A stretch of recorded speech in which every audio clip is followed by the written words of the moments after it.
It's Thursday, August the 26th, and we are in chapter 50 of the prophet Isaiah. And this is a chapter that contains, yet again, the third of four servant songs. In verse 10, you'll see a reference to the voice of the servant.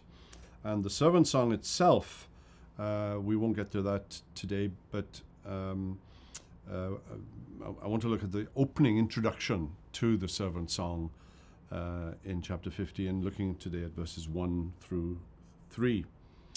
And basically, God has responded to the gloom and doom of the previous chapter in verse 14, God's people saying that God had forgotten and abandoned them. And God said, first of all, that he had not forgotten them. Secondly, he was all sovereign and powerful, and he has a plan and purpose and will fulfill it. And then thirdly, not just a will, but he also has the power. He also has the sovereignty, if you will, to accomplish his purpose. Yes, his people were being disciplined, but they weren't abandoned. And he imagines a divorce, because in a sense the exile was almost like a divorce, the special relationship. And what he says, the special relationship had, at least from a human point of view, been broken between God's church and the sovereign Lord. And he asks them to examine the divorce papers and ask, who is at fault here? Is it the bride or is it the husband? And the bride would be the church, and the husband, of course, would be the servant, would be Jesus, would be Christ. And if you feel like property that's been sold off because the servant's creditors were putting pressure.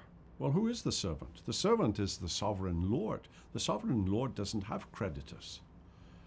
And so he presses this point. Who is it who has caused this exile to come about? And the answer lies fairly and squarely in the court of Israel. It was their unfaithfulness. It was their idolatry. It was their abandonment of God that had brought it about. God had a purpose to discipline and to pull like a brand from the burning, the remnant that will eventually reemerge from this exile and rebuild the temple and rebuild the walls of Jerusalem.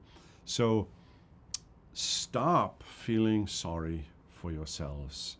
God is saying, you have only yourself to blame. Now, trust me. Come back to me with all your heart. That's the message here. Well, we'll continue again next week on Monday, but have a wonderful weekend.